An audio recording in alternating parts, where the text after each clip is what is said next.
Good morning and welcome to the online Sunday service of the Unitarian Universalist Church of Urbana-Champaign.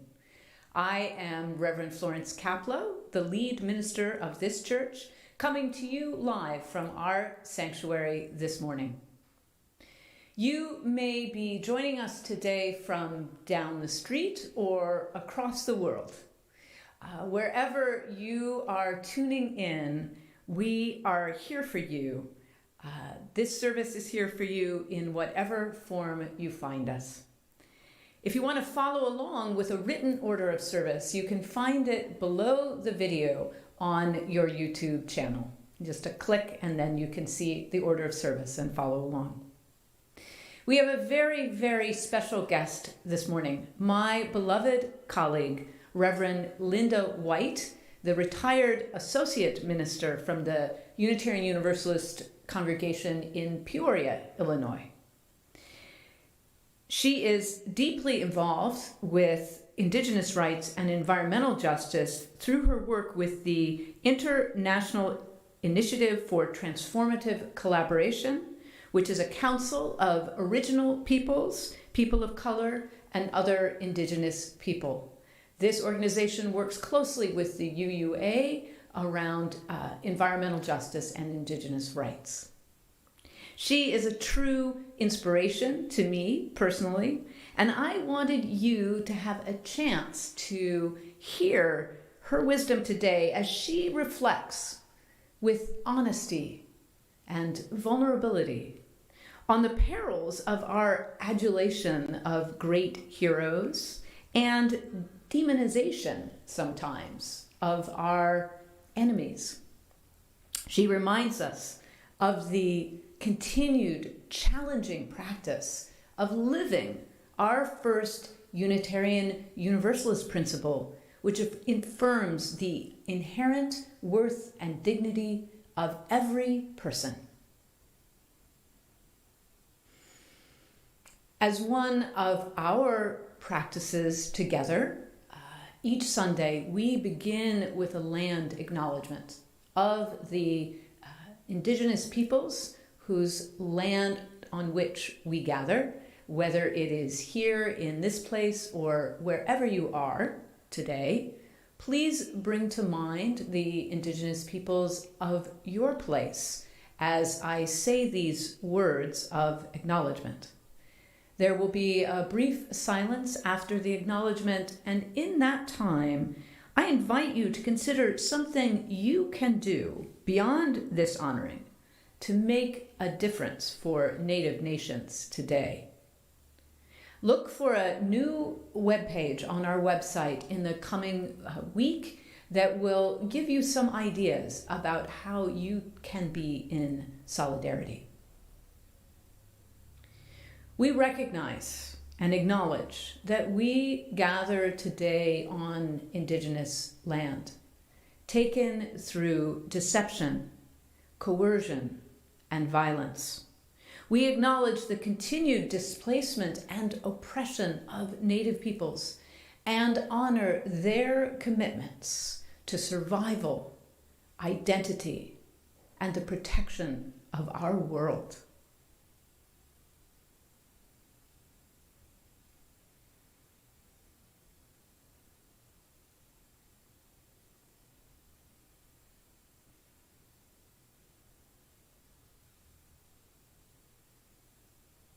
Thank you. And also each Sunday, we light a flaming chalice, symbol of our Unitarian Universalist faith. Please join me, if you wish, in saying the words of our chalice lighting by Orlando Brugnola, chosen by our guest today. Flame, friend of our most ancient ancestors, we kindle you now to make you visible in this time. Yet in truth, you burn always, in the unique worth of each person, in the imagination, in the turning of the heart to sorrow or joy, in the call to hope, and in the call to justice. Burn bright before us, burn bright within us.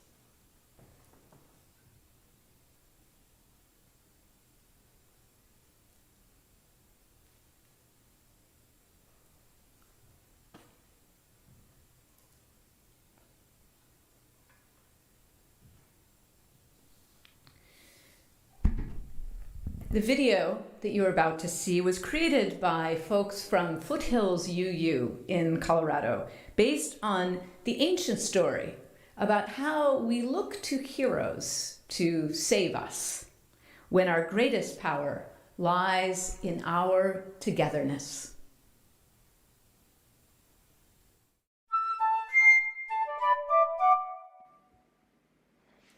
This is the ancient Persian story of the Simurgh, originally told in the 12th century by Farid-ud-Din Attar and retold by Jorge Luis Borges in the Book of Imaginary Things.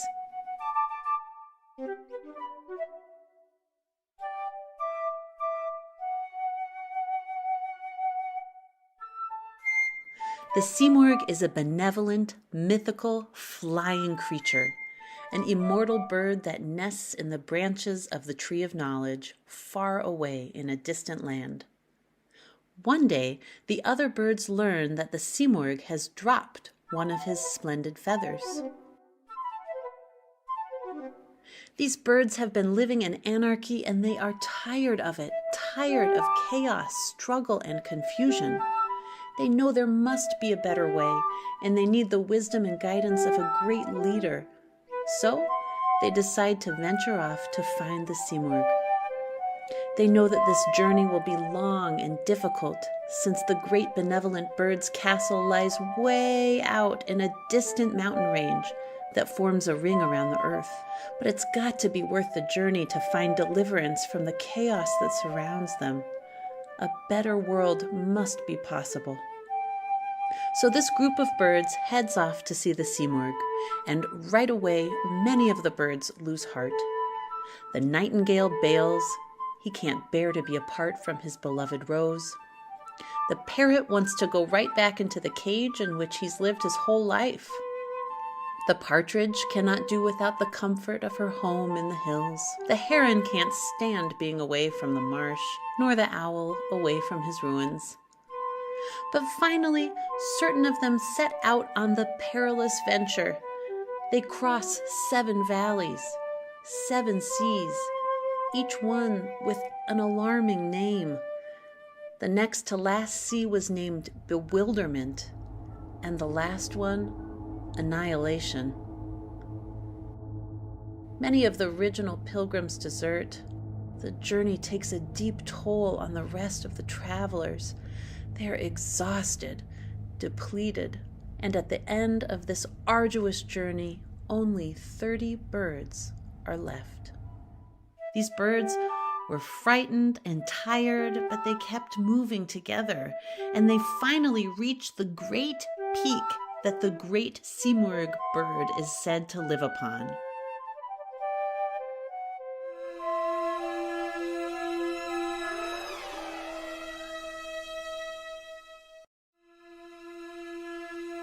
And the birds land. They prepare to behold their king, to receive their answers, to rest into the end of chaos. But there on that mountain peak, there is no great mythical bird. It's just them on that peak, just 30 birds. And this is because they are the Simurgh. Because it turns out that the word Simurgh means 30 birds. And the Simurgh is each of them and all of them together.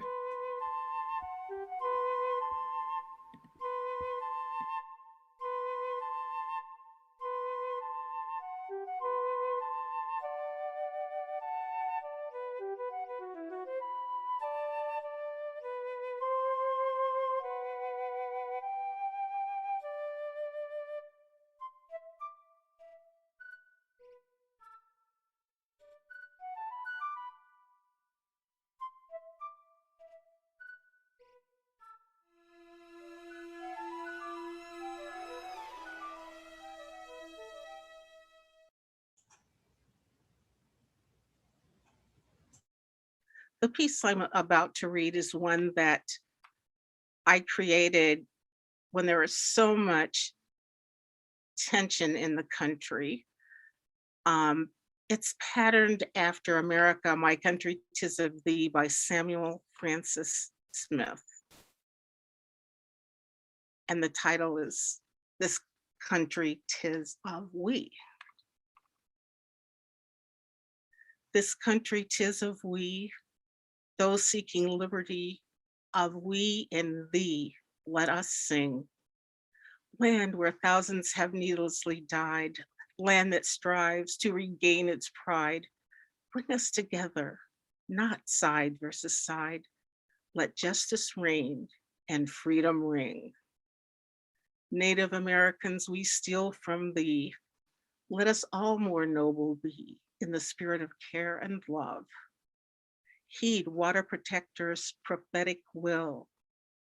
Speak for creatures whose cries, two-legged's voices still. Restore Mother Earth's crumbling hills. Vanquish the demonizing and virulent ills with science and peace of the dove. Know that Black lives matter, please. Must we be brought to our knees? Let us live freedom's song. It is time for all folk to be woke. The world is watching this stroke of decency that shall provoke compassion against travesties perpetuated too long. People of many cultures, we, all lifestyles, genders, ability, of we and thee, let us sing. Let the chorale of wisdom be our delight. Let us declare wrong from right. Let truth lead us into light. With one resounding voice we pray, let freedom ring. We are a gentle, angry people, and we are singing for our lives. We are a gentle, angry people, and we are singing for our lives. We are justice-seeking people, and we are singing for our lives. We are justice-seeking people, and we are singing for our lives. We are young and old together, and we are singing for our lives. We are young and old together, and we are singing for our lives. We are a land of many colors, and we are singing for our lives. We are a land of many colors, and we are singing for our lives.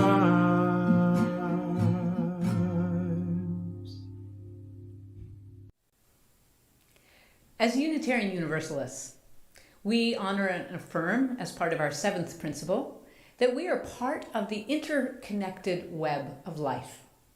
We are part of an interconnected web with each other, with the wider community, and with the world.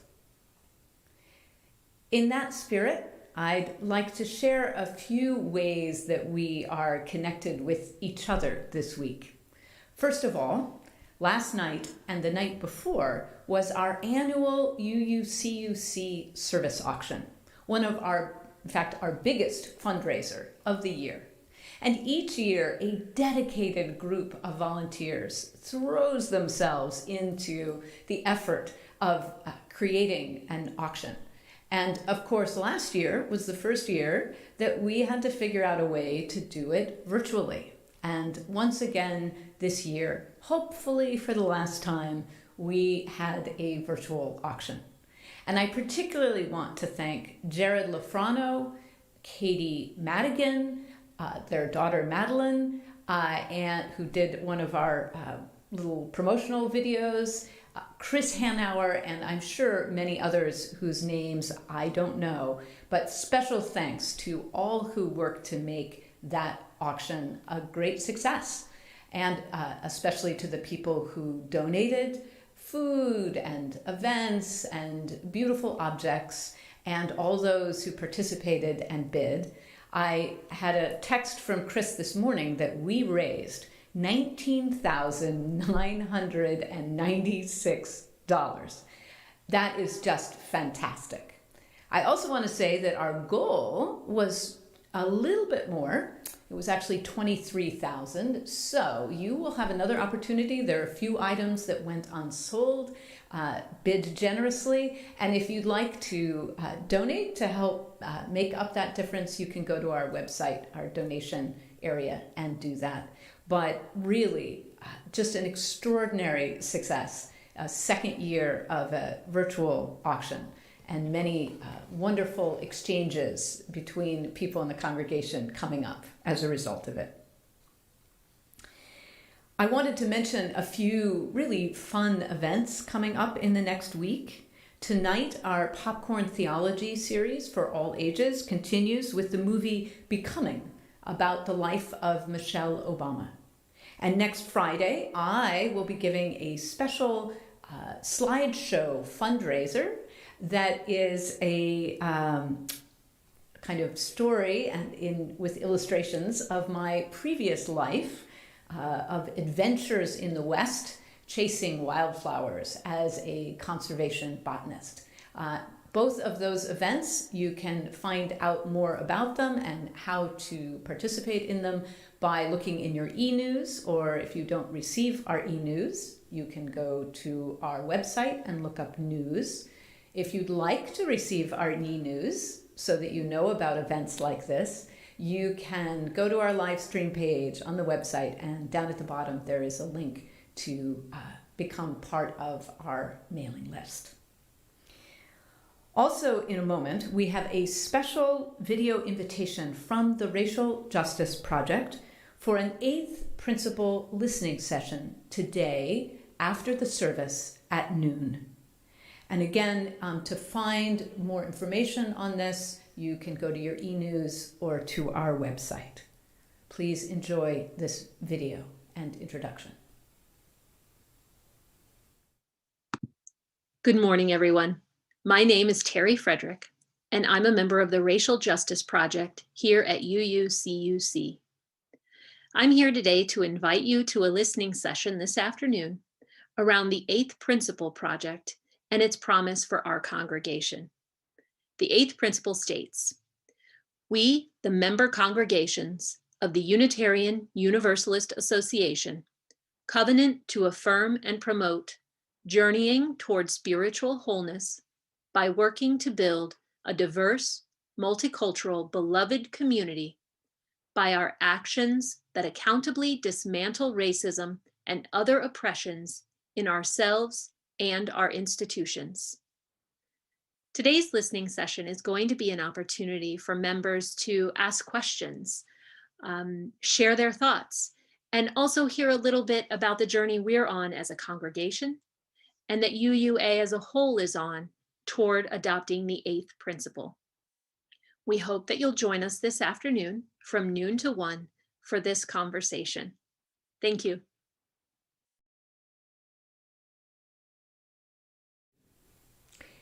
Each Sunday we share half of our plate offering, now virtual, with an organization in alignment with our values, nominated by and voted on by members and friends of UUCUC. The month of April, our shared offering is the Prairie Rivers Network, which uses the creative power of science, law, and collective action to protect and restore our rivers, return healthy soils and diverse wildlife to our lands, and transform how we care for the earth and each other.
Each of us carries in our hearts individual joys and sorrows.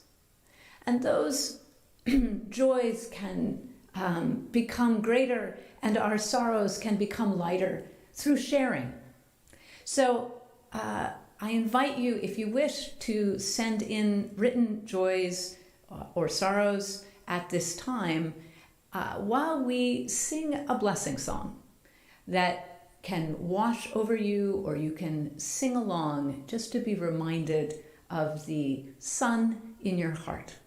And then we'll have a time for sharing those joys and sorrows after the song.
Thank you to all who sent in joys or sorrows this morning.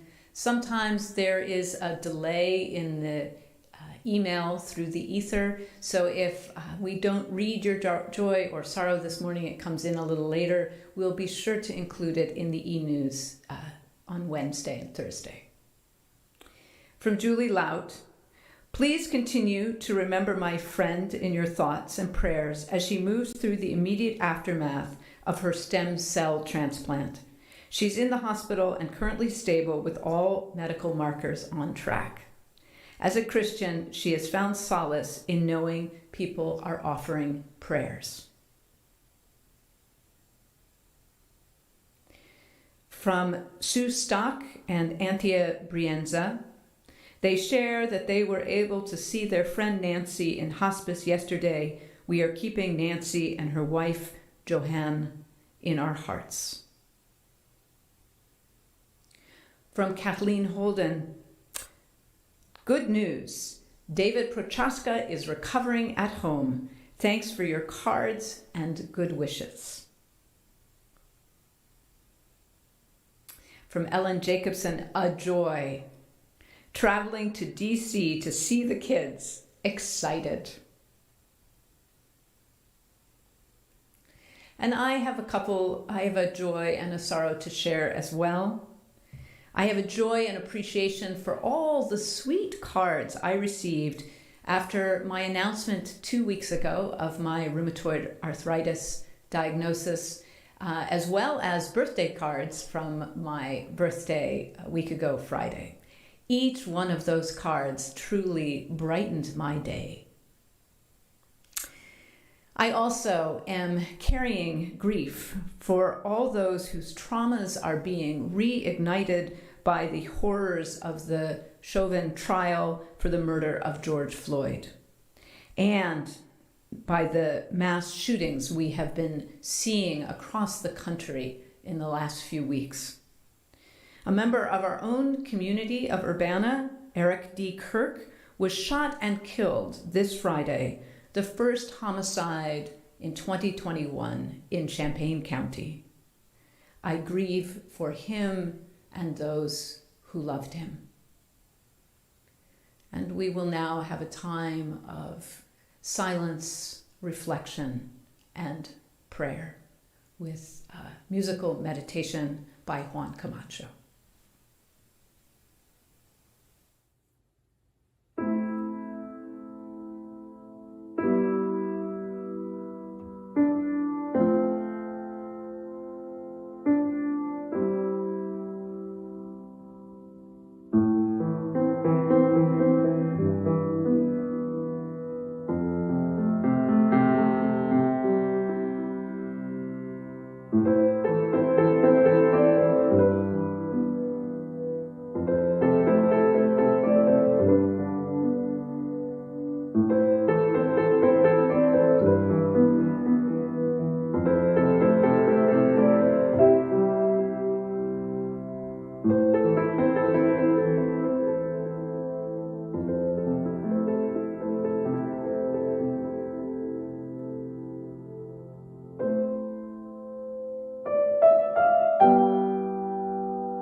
I have one more sorrow to share from Umita Sarangani.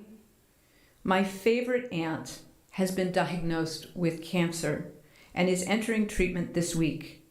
She will have to go to the hospital for her treatments in Mumbai, where COVID cases are peaking. Please keep her in your thoughts.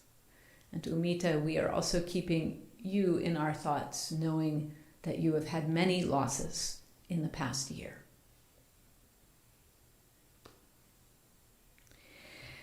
The reading you are about to hear was chosen by our guest this morning, Reverend White, from our hymnal, and it is reading number 565, Prophets, by Clinton Lee Scott, reminding us that the work of our great prophets only matters if it becomes our work as well. Thank you, Jerry Carden and Tim Temple, for offering the reading and also for the beautiful decorations this morning.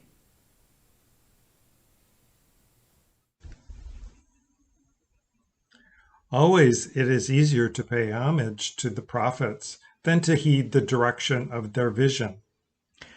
It is easier blindly to venerate the saints than to learn the human quality of their sainthood. It is easier to glorify the heroes of the race than to give weight to their examples. To worship the wise is much easier than to profit by their wisdom. Great leaders are honored, not by adulation, but by sharing their insights and values. Grandchildren of those who stoned the prophet sometimes gather up the stones to build the prophet's monument. Always, it is easier to pay homage to prophets than to heed the discretion of their vision.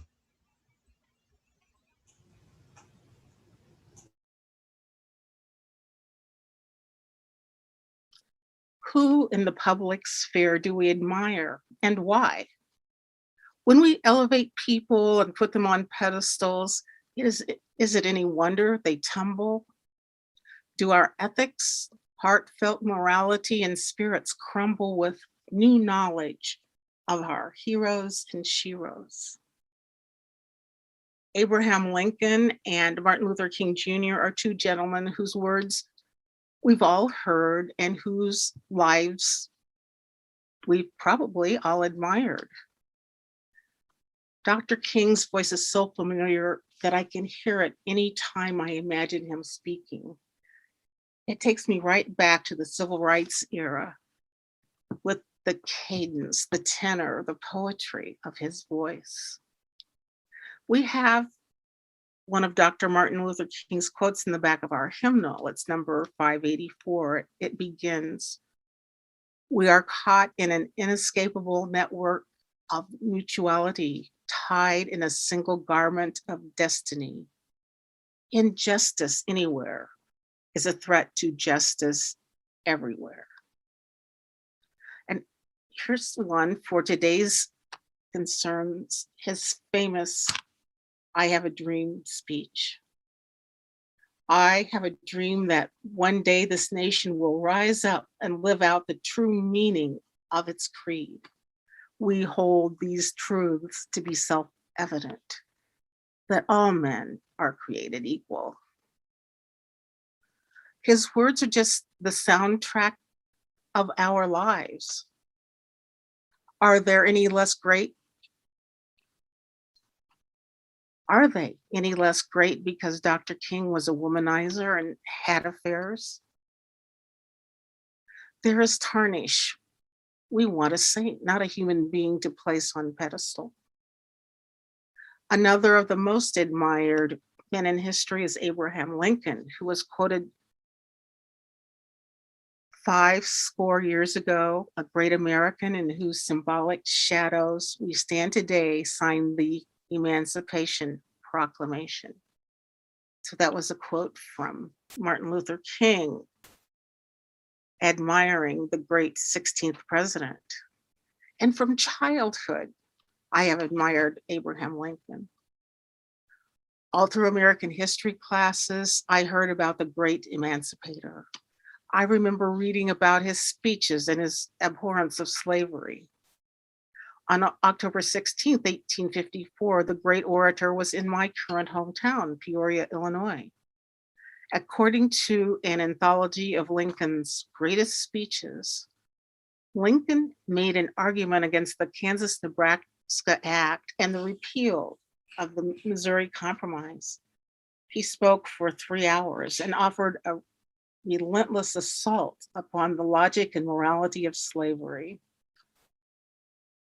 He said, "If the Negro is a man, why then my ancient faith teaches me that all men are created equal and that there can be no moral right in connection with one man's making a slave of another." And you'll recognize these words from the Gettysburg Address. 77 years ago, our fathers brought forth on this continent a new nation conceived in liberty and dedicated to the proposition that all men are created equal. Now we are engaged in a great civil war, testing whether that nation or any nation so conceived and so dedicated can long endure. Lincoln said so much in 272 words, and maybe ministers should have that as a goal. A 3-minute sermon and we're out of here. For much of my youth and adult life, I only knew of this side of President Lincoln. It came as quite a shock to me when I first heard that he was not always an abolitionist and had held deeply racist views. To cite just one source, Wake Forest law professor Tanya Marsh wrote that Abraham Lincoln's views on slavery evolved, but his public position until he issued the Emancipation Proclamation was that slavery should not be disturbed in the existing slave states. It, the proclamation, was as much an act of political military strategy as an act of moral courage. I can remember actual depression years ago when I found my hero was no saint. I actually went through the Elizabeth Kubler-Ross's and David Kessler's 5 stages of grief: the denial, the anger, the bargaining, depression, and finally, I just had to accept it. It took a while for me to understand the nature of those who are what we call a person of their time. It seems to me that there should be no time when people cannot discern that others have worth and dignity, even those who are considered 3/5 of a white person. But recently, I was made aware of a bitter piece of history involving our 16th president. I learned of the US Dakota War of 1862. So between his strident words of 1854 berating slavery and the brilliant Gettysburg Address in 1863, President Lincoln became involved in the largest mass execution in American history. Sadly, after the Dakota War ended, almost 400 original peoples, Native Americans, we would say, were tried and sentenced to death. But for now, I only want to focus on one group of 39 in particular. Now, according to documents provided by the Minnesota Historical Society about the post-war trials of these 39, when only 2 men were found guilty of rape, which was a hanging offense, Lincoln expanded the criteria to include those who had participated in massacres of civilians rather than just battles. He made his final decision and forwarded a list of 39 names. In other words, Mr. Lincoln thought hanging only 2 Dakota warriors found guilty of rape was not enough of a lesson. So he created other criteria for slaughtering 39 Dakota warriors and pardoned the others. Those names were of 38 Dakota warriors and 1 white raised Dakota. And on December 26, 1862 in Mankato, Minnesota, they were hung in the public square, most certainly to serve as deterrents for others. Please don't let your head go to the space that says at least he didn't have them all hung. All lives are precious, and choosing to kill some to prove a point feels to me like a heinous act. I despair of the politics and morals pre-Great Emancipator, and I'm shocked by my findings about the Dakota warriors.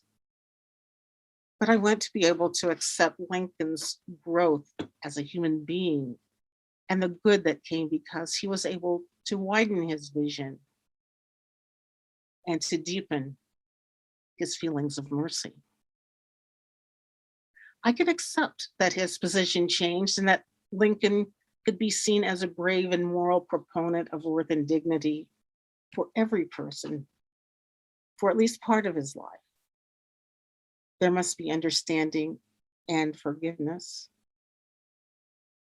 I hope my original nation's family can forgive me, but I think this might be a time when they would say that I cannot understand how they feel. Another person who has taken a fall is Elizabeth Warren. Senator Warren has been outspoken about corruption in business and government and has seemed to be on the moral high ground. Some of us expected her to be a presidential candidate. At the beginning, her story is similar to that of many women who get into the workforce. She was a stay-at-home mother of a 2-year-old when she went to law school. And after graduating, she worked in public universities and got a big break when she accepted an offer from the University of Pennsylvania. And a lot of her quotes are memorable. Here's something that she said. How do you think we build a future? I think we build it by investing in our kids and investing in education. And another quote, I'll work with anyone. And I really do mean that. Democrat, Republican, Independent, Libertarian, Contrarian, Vegetarian. How does that feel, vegetarians, to know that you've been extended into a group that apparently has political clout? As most of you know, Senator Warren was called on the carpet for claiming to be Native American. She assigned herself that identity on the Texas bar exam and on university applications. Ms. Warren does have Native American heritage, which was proven through DNA testing. But she did apologize to the leader of the Cherokee Nation for her claim. She told National Public Radio that she grew up believing she had Native American ancestors. This is our family story, and it's consistent from that point in time, she said in response to questions about whether there are other documents that may show similar claims. She answered by saying, it's important to note, I am not a tribal citizen, Warren said. And I should have been more mindful of the distinction with tribal citizenship and tribal sovereignty. Senator Warren has absolutely committed a faux pas. I don't think it is unforgivable, though it has caused controversy. And for whatever reason, Ms. Warren's voice and wisdom are now almost completely missing from today's troubled landscape. I want to offer just one more example, Mother Teresa, who has been one of the most venerated people in my lifetime. She was portrayed as devoted to helping the poor in India, noble, dedicated, transcendent. After her death in 1997, I began noticing more and more controversy around her. The Washington Post reported that her saintly reputation was gained for aiding Calcutta's poorest of the poor, yet it was undercut by persistent allegations of misuse of funds, poor medical treatments, and religious evangelism in the institutions she founded. There was widespread criticism from several quarters stating, but Mother Teresa's work had ulterior motive, which was to convert the person who was being served to Christianity. In the name of service, religious conversions were made. Though Mother Teresa's medical centers were meant to heal people. Patients were subjected to conditions that often made them even sicker. I know I was affected by that portrayal of Mother Teresa as more interested in money than in the health of her people, more interested in converting people to Christianity than in curing them of disease. I know this because there is a beautiful reading that I have not ever used in a church service because of the controversy, but I am going to read it now. It's number 562 in the Gray Hymnal. It's called Lifelong Sharing. Love cannot remain by itself. It has no meaning. Love has to be put into action, and that action is service. Whatever form we are, able or disabled, rich or poor, it is not how much we do, but how much love we put into the doing. A lifelong sharing of love with others. Isn't that beautiful? So Dr. King, President Lincoln, Senator Warren, Mother Teresa, these are just a few of the possible thousands of illustrations of how the mighty have fallen and sometimes, but not always, been forgiven or accepted after their supposed transgressions.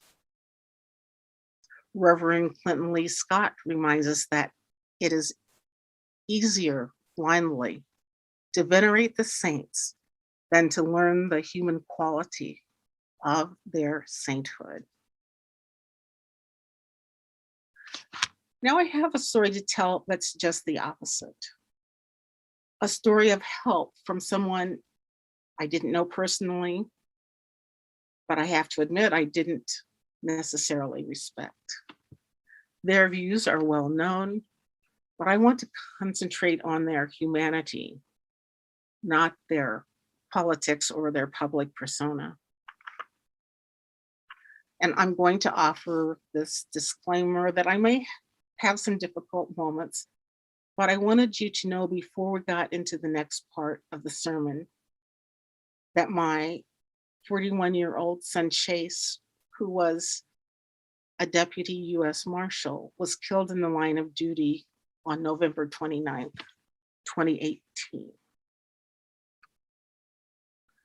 His family and I have received a great deal of support from my former congregation, the Marshal Service, many friends and agencies. And I would like to add, because I told Chase that I always have bragging rights. Last week, Chase was given the Congressional Medal for Bravery for actions that probably saved the lives of several people.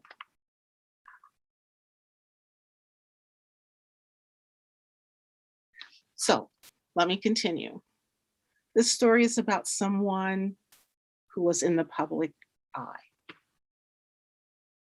One evening, I got a text from my daughter-in-law, Sue Ellen, saying that an organization called Tunnels to Towers had paid off the mortgage to their house. Security.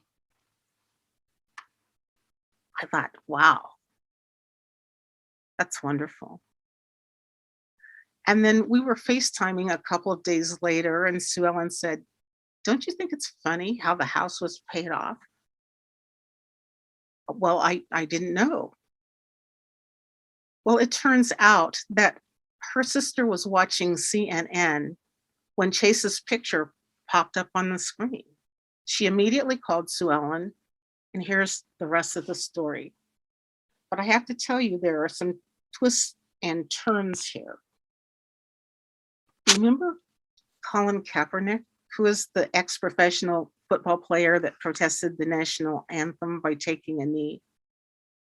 He is now a Nike spokesperson, and according to the Wall Street Journal, on July 1st, 2019, Colin asked that shoes with a Betsy Ross flag on them that were to go on sale just a few days later, on July 4th, be pulled from distribution because the flag is being used by extremist groups and has become a symbol of white supremacy and nationalism. Nike listened. Nike stopped those orders immediately. But because of Nike's action, Rush Limbaugh decided to issue Betsy Ross flag t-shirts.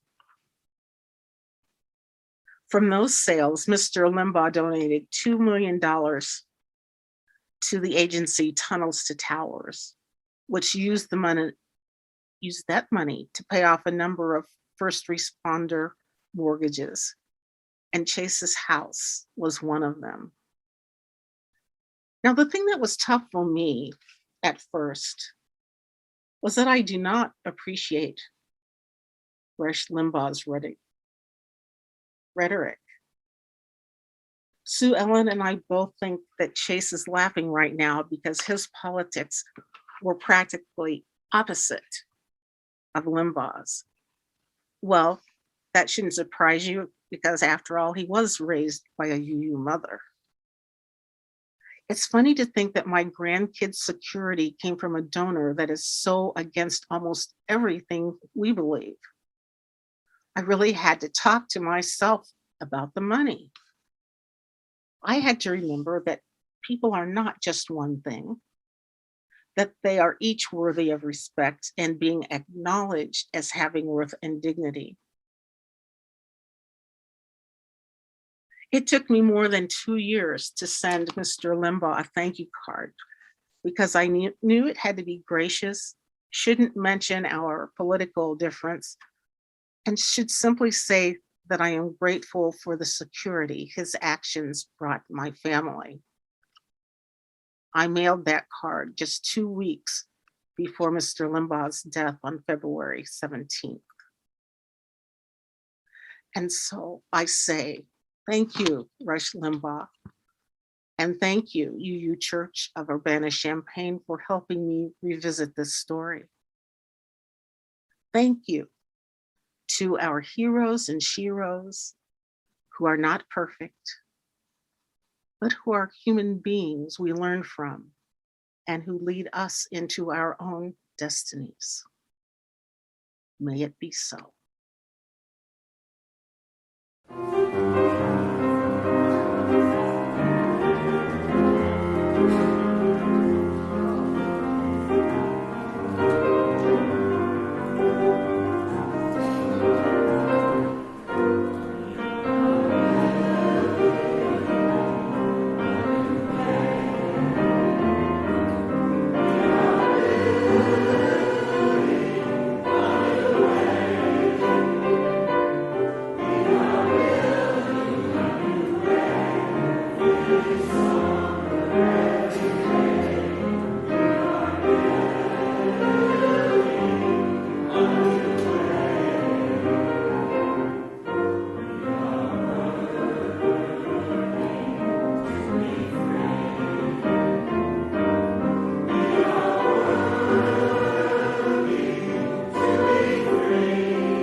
closing today, I want to thank Reverend White for her powerful words to us. May they inspire us in our continued practice of our UU first principle. I also want to honor that tomorrow evening is the beginning of one of the most important religious observations, Ramadan, a month of fasting and prayer from sunup to sundown, practiced by Muslims all across the world, including our friends here in Champaign-Urbana. This sacred month invites the faithful into a deeper awareness of their relationship with the holy, deeper engagement with their religious community, and deeper engagement with their faith. As we go forth into our lives this morning, I invite you to consider what inspires you to a deeper engagement with your faith and with the holy, however you understand it, and to bring to mind our Muslim brethren about to begin this difficult spiritual practice in a time of pandemic. Let's hold them in love and honoring. Blessings.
Each Sunday, we are extinguishing our chalice with these words that I decided we would continue to say until we are truly together again in this sanctuary. So please join me if you so wish to.